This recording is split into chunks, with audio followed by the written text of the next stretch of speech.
Hello बच्चों, शुरू करते हैं next topic that is taxing religion places religious places. Religious sentiments of Indian were hurt by the official policy of taxing lands belong to the temples and mosques। ठीक है। अब जो ज़मीनें मंदिर और मस्जिद के तहत थी, मंदिर के और मस्जिद के द्वारा अधिग्रहित की गई थी, इस्तेमाल की जा रही थी ज़मीनें, ठीक है, उनके ऊपर भी टैक्सेस लगाना शुरू कर दिया था गवर्नमेंट ने। कहीं ना कहीं टैक्स लगा रही थी उन ज़मीनों पर जो ज़मीन किसके अंदर थे, ज़मीन थे आपके मस्जिद और मंदिर के अंतर्गत उसके ज़मीन आ जाती थी। ठीक है। तो अभी तक जो है टैक्सिंग नहीं करते थे, रिलीजियस प्लेसेस को टैक्स नहीं करते थे। इससे फ़ायदा क्या होता था, कहीं ना कहीं रिलीजियस सेंटिमेंट्स को कोई नुकसान नहीं पहुंचता था। यहाँ पे भारत में जो लोग रह रहे हैं उनकी धार्मिक जो सोच है उस पर कोई फ़र्क नहीं पड़ता था। तो इससे क्या था कि कोई लोग जो धार्मिक लोग थे वो लोग कहीं ना कहीं अंग्रेजों के खिलाफ नहीं जाते थे। ठीक है। तो अब जब ज़मीनों पर टैक्स लगाने लगे तो सीधी बात है उससे जुड़े हुए लोग अब उनके खिलाफ जाएंगे। अब अगर क्या कहते हैं आप उनके ऊपर टैक्सेस लगाएंगे। ठीक है। तो such land had been exempted from the taxation previous Indian rulers. पहले के राजा भी टैक्स नहीं लगाते थे इन जमीनों पर। ठीक है। The families dependent on these land began to propagate that British were trying to undermine the religions of India. तो जो लोग इन जमीनों के तहत रहते थे, जमीन से जुड़े थे, ठीक है,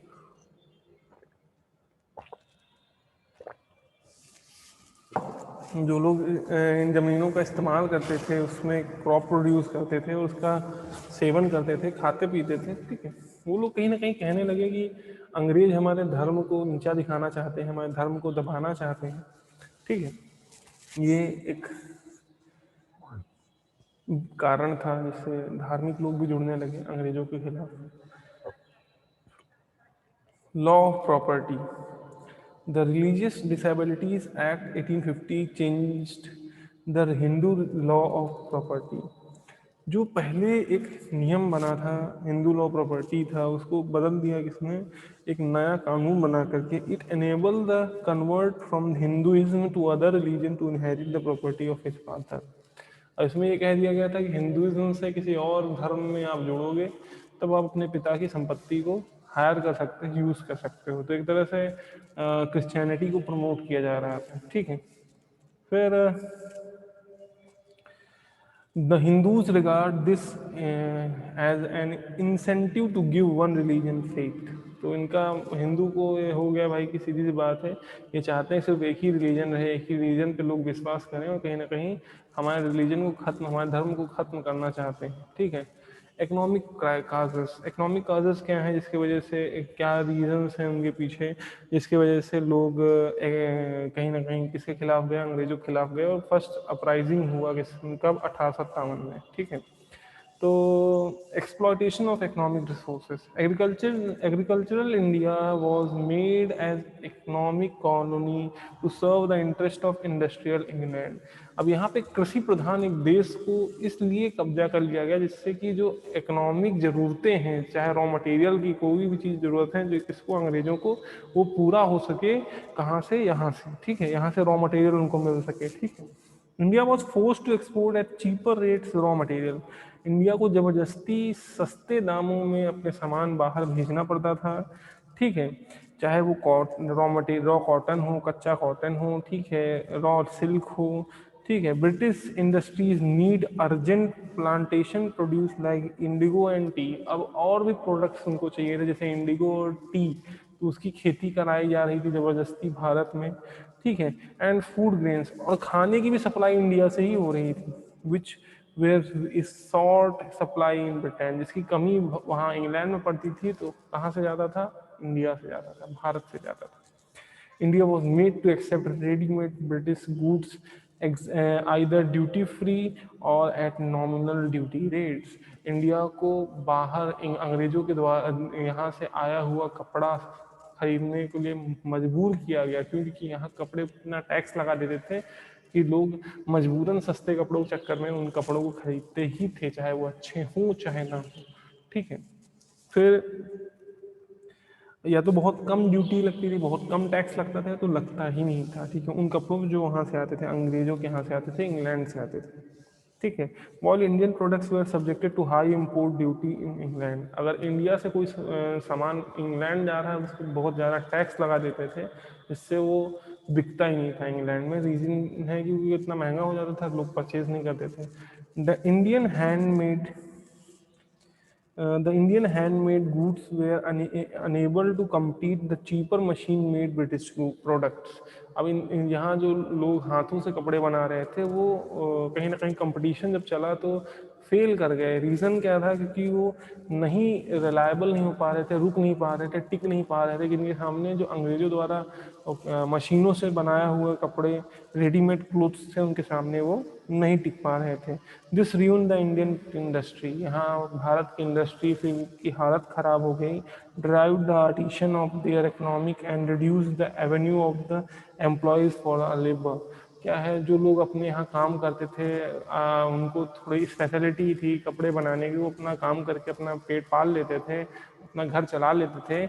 अब उन लोगों के काम छिन गए, अब उनको लेबर की तरह काम करना पड़ेगा, तो कहीं ना कहीं उनकी आर्थिक हालत पिछड़ गई, खराब हो गई, ठीक है। On the other hand, export of raw material and food grains deprived India of her agricultural surplus and raised the price of the raw material. अब यहाँ से जो सामान था, चाहे वो कच्चा माल था, चाहे वो फूड ग्रेन्स था, सब कुछ एक्सपोर्ट कर दिया जाता था। कहाँ? इंग्लैंड एक्सपोर्ट कर दिया जाता था। इसके कारण से कहीं ना कहीं यहाँ के जो फूड प्रोडक्ट्स के प्राइजेस थे, और चाहे हमारे क्या कहते हैं किसके फूड प्रोडक्ट के प्राइजेस हैं, और चाहे हमारे एक और चीज़ क्या बोला था उसमें, रॉ मटेरियल के प्राइसेस हैं, वो हाई हो जाते थे। इसलिए यहाँ परचेज करना बहुत मुश्किल हो जाता था। लोग भूख से भी मरते थे, भूखमरी की भी हालत आई, 30-30 लाख लोग मरे थे भूख से, ऐसा भी हुआ। फिर thus the change in the nature of Indian trade became an instrument of exploiting Indian resource। यहाँ के व्यापार के सिस्टम को ही बदल के रख दिया, जिससे क्या है कि यहाँ की आर्थिक हालत ऑटोमेटिक बिगड़ के रह गई, एकदम टूट गए, आर्थिक हालत एकदम खराब हो गया। ड्रेन ऑफ वेल्थ, ठीक है। Till the battle of Plassey लड़ने तक, जो कि 1757 में हुआ था, सोच लीजिए। The European trader used to bring gold into India to buy Indian cotton and silk। तो तब तक, जब तक बैटल ऑफ प्लासी नहीं हुआ था, तब तक क्या है, जो यूरोपियन ट्रेडर थे, मीन्स जो अंग्रेज थे, वो क्या करते थे, वहाँ से अपने देश से सोना लेकर आते थे, और यहाँ से कच्चा माल जो है आपका कॉटन है और सिल्क खरीदते थे। However after the conquest of Bengal, जैसे बंगाल के ऊपर उनका कब्जा हुआ, British stopped getting gold into India. फिर अंग्रेजों ने अपने देश से गोल्ड लाना, सोना लाना बंद कर दिया। They began to purchase raw material for their industries in England for the surplus revenue of Bengal and the profit from the duty free inland trade। जब अपने वहाँ से यहाँ पे लेके आ रहे थे सामान और यहाँ बेचते थे, तो उनको प्रॉफिट, टैक्स नहीं पड़ता था, तो वो फायदा है, वो बच जाता था उनका। यहाँ जो टैक्स कलेक्शन करते थे लोगों से, वो मिल जाता था। उसके बाद फिर वहाँ पे जो लोग बेचने यहाँ से जाते थे, वो भी टैक्स देते थे।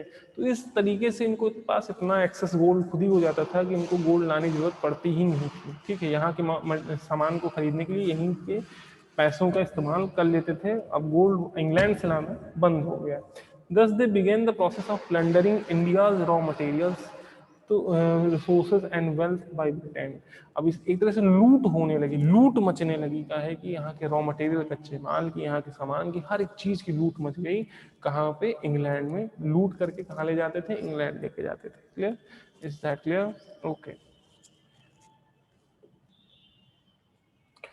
The transfer of wealth from India to England, for which India got no proportionate economic return, in called a drain of wealth। अब जो सीधी ड्रेन ऑफ वेल्थ है, क्या सीधी सी बात है, यहाँ से जो सोना है, रॉ मटेरियल है, कच्चा माल है, फूड ग्रेन, सब ले जाकर कहाँ ले जाते थे? ब्रिटेन ले जाते थे।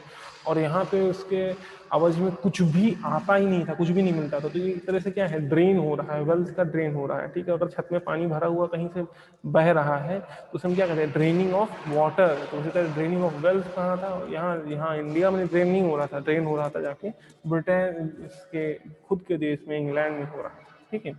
The drain includes the salaries, incomes, and saving of Englishmen's British expenditure and the purchase of military goods, office establishment, interest of debts, unnecessary expenditure on the army, etc.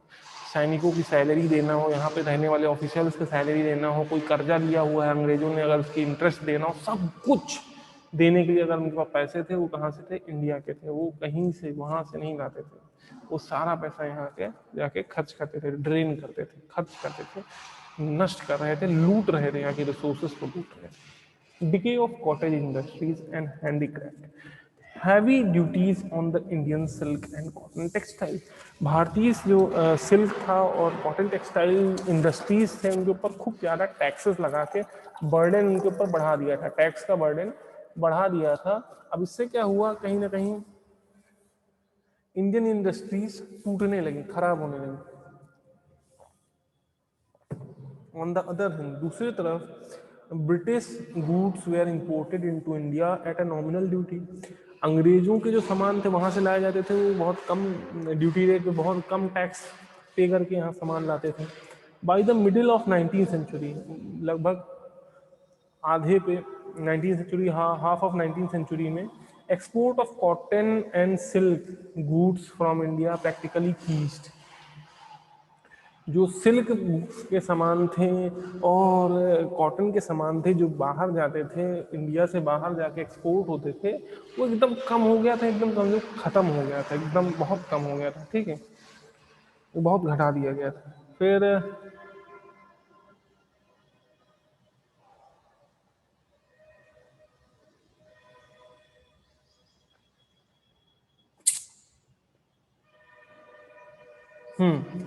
the art of the spinning and weaving, which the ages has given the employment to the thousand artisans, became extinct.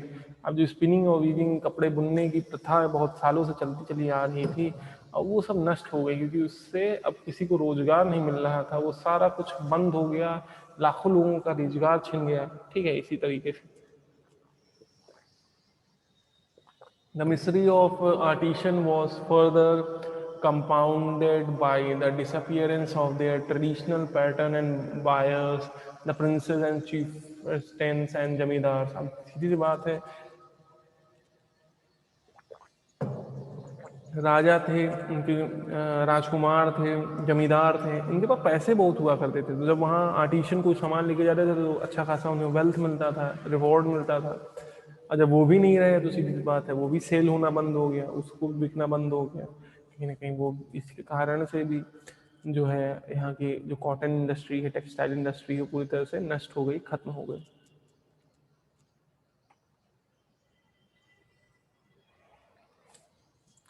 Economic decline of peasantry, आर्थिक हालत खराब हुई किसी किसानों की। The peasants were discontent with the official land revenue policy and consequent lost of their land. अब जो land policy लाई गई थी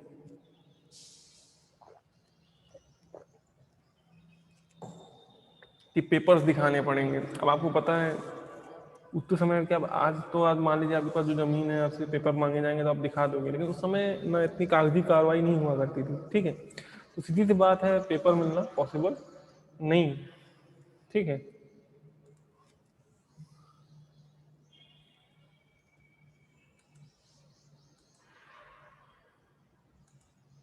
तो पेपर मिलना पॉसिबल नहीं।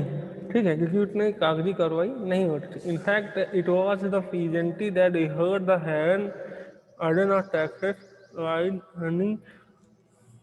In fact, it was the peasantry that bore the heavy burden taxes that provide money to trade the company for the cost of administration of war, British expansion in India। और वो किसान ही थे जिनके ऊपर खूब ज़्यादा taxes का burden लगा कर करके कहीं ना कहीं जो है अंग्रेज़ों ने भारत देश में अपना शासन बढ़ाया, कई वॉर लड़े, युद्ध लड़े, और कहीं ना कहीं पैसे जो उनको मिले वो कहीं ना कहीं किसान ही था। For example, in Bengal, the land revenue was double the amount collected under the Mughal। उदाहरण स्वरूप ये देख लो, बंगाल में जितना टैक्स मुगल कलेक्ट करते थे उसको 2 गुना कर दिया गया। ठीक है, फिर उसके बाद बात करते हैं, not even a part of this revenue was spend in the development of agriculture, और ना एक एक पेनी, एक पैसा भी नहीं खर्च होता था किस पे, एग्रीकल्चर डेवलपमेंट पे, या नहर बनवा दी जाए, पानी की व्यवस्था की जाए, सब कुछ 1 रुपए भी नहीं खर्च हो रहा था, ठीक है। फिर और the welfare of the cultivators, या कल्टीवेटर की हालत सुधारने में भी पैसा नहीं खर्च हो रहा था, कहीं ना कहीं पूरी तरह से पैसा ड्रेन आउट हो रहा था, खर्च कहीं नहीं हो रहा था, ठीक है।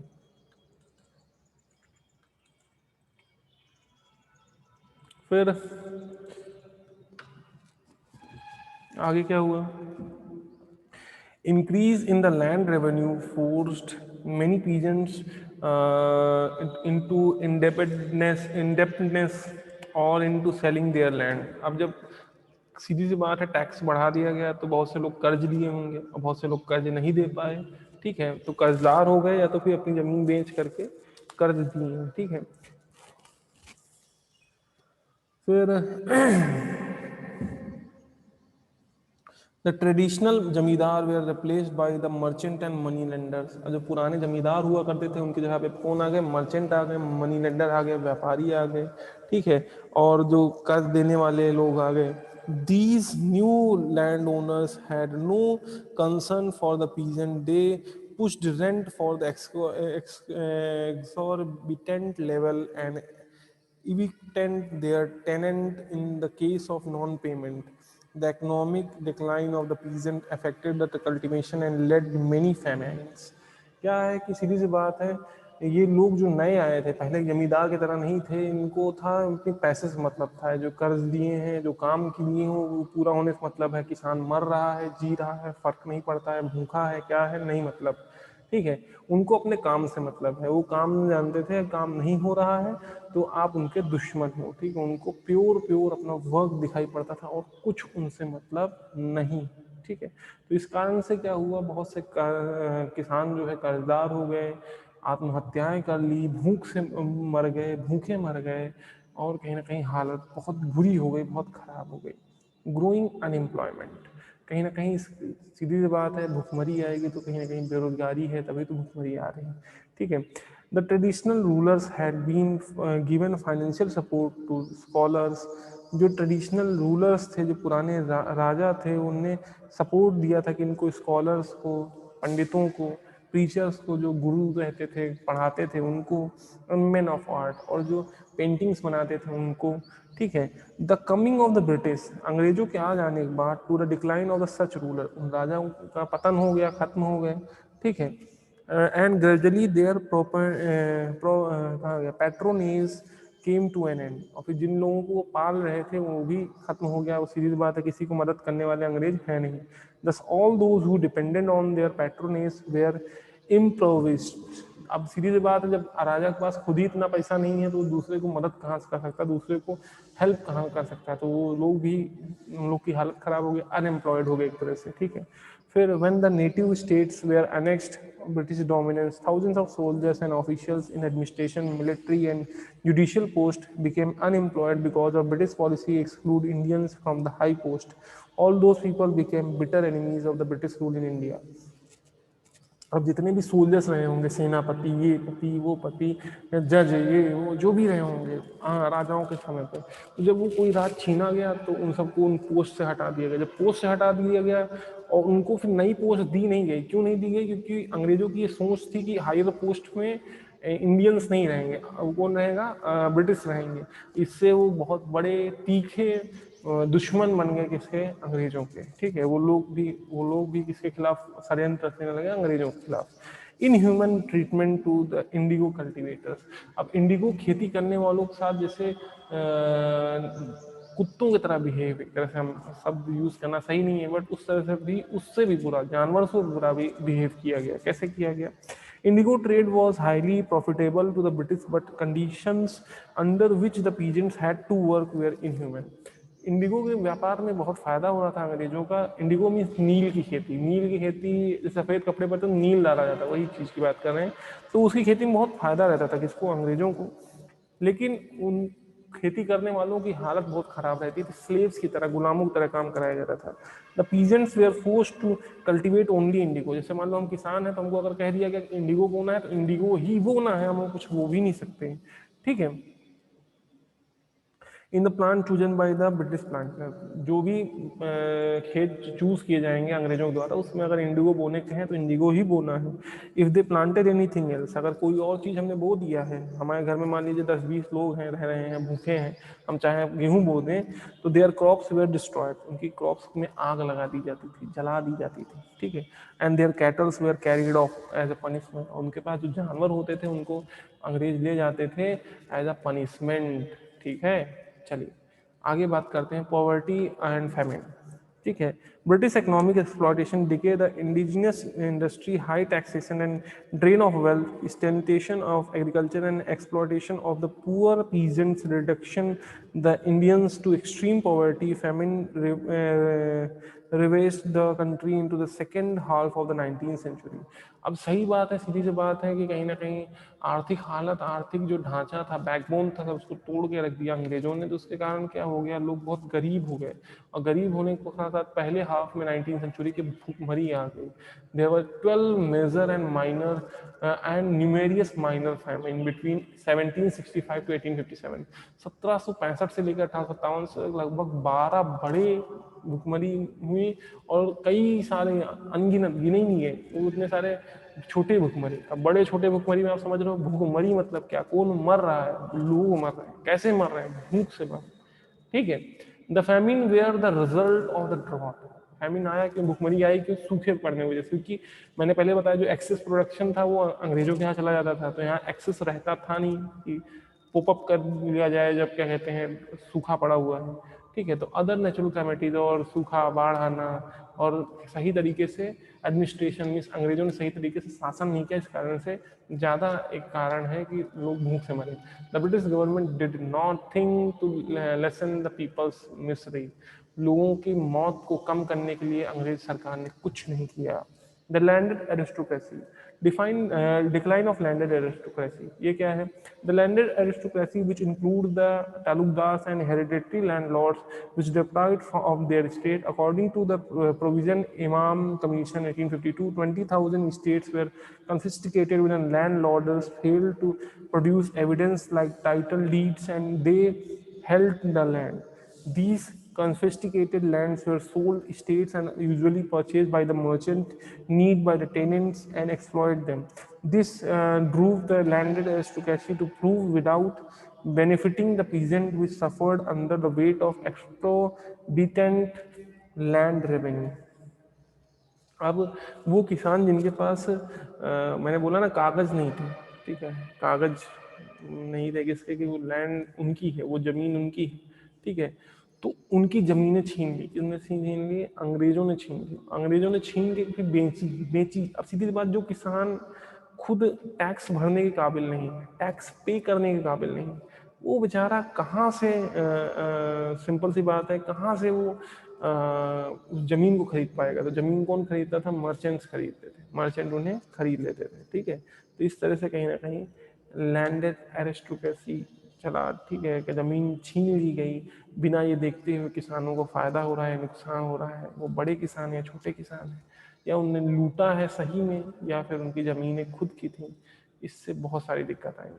अब नेक्स्ट बात करते हैं मिलिट्री कॉजेस। मिलिट्री कॉजेस क्या थे, मिलिट्री कारण क्या थे जिसकी वजह से कहीं ना कहीं अंग्रेजों के खिलाफ 1857 का एक रिवॉल्ट हुआ। Ill treatment to of Indian soldier, भारतीय सोल्जर के साथ बुरा व्यवहार किया गया, ठीक है। The India East India Company establish the British empire in India with in the help of Indian soldier. Bharat में जो क्या कहते हैं अंग्रेजी हुकूमत का राज हुआ, वो सिर्फ इंडियंस की वजह से हुआ, भारतीयों की वजह से हुआ, ठीक है। अब भारतीयों की वजह से हुआ, सिंपल सी बात है, कहीं ना कहीं अब भारतीयों की वजह से हुआ तो अब उनको सही ट्रीट करना चाहिए, क्योंकि उन्हीं ने तो हेल्प किया था आपको इंडिया में कैप्चर करने के लिए, राज करने के लिए। Despite the fact of Indian soldiers were as efficient as their British counterparts, they were poor paid, ill fed and badly housed. क्या है, भले ही वो अंग्रेजों से कई गुना अच्छे थे, अच्छे से काम करते थे, बट उसके बावजूद भी उन्हें सही तरीके से उनके साथ बर्ताव नहीं किया जाता था, कम पैसे दिए जाते थे अंग्रेजों के मुकाबले, और व्यवहार उनका सही नहीं था, और कहीं ना कहीं उनका घर भी रहने का वो भी नहीं, जगह नहीं अच्छी थी। British military authorities forbade the sepoys from wearing caste and sectarian marks, breeds or turbans, and they showed disaggregate for the sentiment of the sepoys। अब उनने क्या है, कहीं ना कहीं लोगों से जो हम पहनते, माला पहनते, ये पहनते हैं, वो अलग अलग कास्ट को डिफाइन करने के लिए पगड़ी पहनते हैं, सिख पहनते हैं, वो सब चीज़ पहनने से मना कर दिया गया, ये देखे बिना कि जो सिपॉयज हैं, सिपाही हैं, उनके ऊपर क्या असर पड़ेगा। फिर next is the last point for today, no second last point, General Service Investment Act. According to the traditional belief, पुरानी प्रथाओं के मुकाबले इट वॉज टबू, ये कहीं ना कहीं एक वो माना गया था, बुरा माना गया था कि फॉर अ ब्राह्मण, किसके लिए, ब्राह्मण के लिए, कि टू क्रॉस द सी, समुद्र को पार करना ब्राह्मण के लिए बुरा माना गया था। ठीक है, the British parliament pass general service investment act in 1856, एक एक्ट पास किया अंग्रेज सरकार ने 1856 में। ठीक है, वो एक्ट में क्या था, एज पर दिस एक्ट, इस एक्ट के तहत Indian soldiers could be sent overseas on duty, India के सोल्जर जो है दूसरे देशों में ड्यूटी के लिए भेजे जाएंगे, लड़ने के लिए, मरने के लिए भेजे जाएंगे। The act did not take in the account of sentiment of Indian soldier, भारतीय सोल्जर क्या सोचते हैं इसको नहीं सोचते हुए डायरेक्टली उन्होंने एक्ट पास कर दिया। The Brahmin soldier saw in this endangering their caste, Brahmin soldier सोचने लगे कहीं ना कहीं हमारे कास्ट खत्म हो जाएगी, हम कहीं ना कहीं विलुप्त हो जाएंगे। ठीक है, this led to the feeling of the resentment among them, और इससे क्या है, वो गुस्सा आया किसके खिलाफ, अंग्रेजों के खिलाफ। ठीक है, larger proportion of Indian soldiers, Indians in the British army, the number of British troops in India was never very large, with the British in the ratio as low 1 in the 4,000. Dalhousie has recommended that more British soldiers should recruit in the army. This could not come through। क्या है कि एक और कारण था अंग्रेजों के खिलाफ जाने का, क्योंकि लगभग 4000 सोल्जर में एक सोल्जर अंग्रेजों का था, मीन सोल्जर बहुत ज़्यादा थे, इंडियन सोल्जर बहुत ज़्यादा थे as compare to the British soldiers. तो ये डलहौजी ने बोला भी था कि आप क्या कहते हैं, इसमें अंग्रेजों के सोल्जर्स की जो अंग्रेजी सोल्जर्स की नंबर्स हैं आपको बढ़ाना चाहिए यहाँ, लेकिन उनको कोई ने ध्यान नहीं दिया, क्योंकि सिंपल सी बात है, इंडियन सोल्जर्स कम पैसे में सस्ते में मिल जाते थे, और उसका फ़ायदा ये हुआ कि कहीं ना कहीं वो सोल्जर्स जब एक साथ अपोज करना शुरू किए, तो इंडिया वो उसको सप्रेस करने में अंग्रेजों की हालत ख़राब हो गई। ठीक है, अब bleak prospect of promotion, all the higher position in the employment were reserve for the British, जितने भी ऊंची पोस्ट थी सब किसके पास थी, अंग्रेजों के पास थी, इररिस्पेक्टिव ऑफ देयर परफॉर्मेंस, वो कैसा काम कर रहे हैं देखता ही नहीं था कोई। ठीक है, even the Indian soldier formally occupying high position in the armies of native princess could not rise above the rank of सूबेदार। अब क्या है कि जो ऊंचे उससे हैं, अच्छी पोस्ट पे जो लोग हैं किसी न किसी तरीके से, उनको भी सूबेदार से ऊपर किसी पोस्ट में किसी भी इंडियन को नहीं जाने दिया जाता था। The future of Indian soldier was bleak without chance of promotion. तो इंडियन सोल्जर का चाहे इतना अच्छा काम करो, सीधी सी बात है, प्रमोशन होने ही वाला नहीं। तो ये भी एक तरह से एक गलत मैसेज किसके बीच में, सोल्जर्स के बीच में जाता था। ठीक है, नेक्स्ट क्या है आपका, deprivation of allowance, the extension of British dominance in India adversely affect the service condition of the sepoys. They were required to serve in areas away from the homes without extravagant additional bhatta foreign service allowance. The Post Office Act withdraw the privilege of free post enjoyed by the sepoys। अब एक और चीज़ क्या थी, एक post office act लाया गया था 1854 में। एक तो पहली चीज़ तो उन लोगों को नौकरी करने के लिए दूसरे देशों में भेजा जाता था, दूसरे देश में जहां अपने घर से बहुत दूर, और उसके बाद फिर क्या है कि उनके पास जो एक तरीका था अपने घर वालों से कनेक्ट होने का, लेटर्स भेजने का, वो फ्री ऑफ कॉस्ट भेजते थे। उसके ऊपर भी गवर्नमेंट ने नियम बना दिया कि अब फ्री में कोई भी लेटर भेज नहीं सकता है, उसके लिए पे करना पड़ेगा। ठीक है, फिर फॉल्टी डिस्ट्रीब्यूशन ऑफ ट्रूप्स। अब जैसे कुछ ऐसी स्ट्रेटजिकल जगह है जैसे कि दिल्ली है, इलाहाबाद है, वहाँ पे ब्रिटिश आर्मी के नंबर बहुत कम थे या थे ही नहीं, ठीक है। तो सीधी सी बात है, beside England was engage in several Wars outside India, India के बाहर बहुत सारे पर्शियन में बहुत सारे युद्ध लड़ रहा था, और जो मेन मेन पॉइंट्स थे इंडिया में वहाँ पर ब्रिटिश सोल्जर्स की बहुत कमी थी, ठीक है। तो ये भी एक कारण था कि लोग जो इंडियन सोल्जर्स थे वो किसके खिलाफ खड़े हो गए, अंग्रेजों के खिलाफ वो खड़े हो गए, ठीक है। अब वो परफॉर्मेंस ऑफ ब्रिटिश ट्रूप्स, अंग्रेज कई युद्ध हार गए थे, ठीक है। जैसे कि अफगान में, ठीक है, reverse the British army suffered measures reverses in the Afghan Wars, Punjab Wars and Crimean Wars. कई सारे युद्ध ये हार गए थे, बहुत बुरी तरह से जीते भी तो बहुत बुरी कंडीशन इनकी हो गई थी। तो ये जो है बता रहा था कि अभी तक जो ये सोच थी लोगों की कि इनको कोई हरा नहीं सकता, इनको कोई हरा नहीं सकता, तो ऐसा नहीं था। ये लोगों के अंदर ये पावर आने लगी कि हाँ इनको भी हराया जा सकता है। तो ये पावर आने में भी बहुत फायदा हुआ जिससे 1857 में अपराइजिंग हो सके। Lower salaries, the wages of Indian soldiers were inaccurate to the support in the family. इतना कम सैलरी होता था कि लोग क्या कहते हैं अपने परिवार को सही तरीके से मदद नहीं कर सकते थे, इतना कम सैलरी हुआ करता था। तो कहीं ना कहीं इसके कारण से वो होता है ऐसे इंडियन के साथ था, अंग्रेजों के साथ ऐसा कुछ नहीं था। तो कहीं ना कहीं ये भी एक कारण था जो है एक गुस्सा आना किसी बीच में, लोगों के बीच में गुस्सा आना और किसके खिलाफ जाना, अंग्रेजों के खिलाफ जाना, ठीक है। Thank you very much for watching this video. Next जो है हम डिस्कस करेंगे इमीडिएट कॉजेज, क्या कारण रहे कि अंग्रेजों के खिलाफ, जो कि जैसे नहीं रहता कि अगर हमने गैस ऑन कर दिया तो लाइटर का काम किसने किया, ठीक है, लाइटनिंग किसने की, क्लियर। क्योंकि लाइटनिंग भाई देखो गुस्सा सबको आ रहा था, गुस्सा आ रहा था आ रहा था आ रहा था आ रहा था, ठीक है, लेकिन गुस्सा भड़क करके एक अपराइजिंग कैसे बना वो हम इमीडिएट कॉज में देखेंगे, ठीक है, इमीडिएट कॉजेज में देखेंगे, ठीक है। Thank you very much for watching this video till last. Hopefully आप लोगों ने पूरा वीडियो देखा है, आप लोग स्वस्थ होंगे। Goodbye, take care.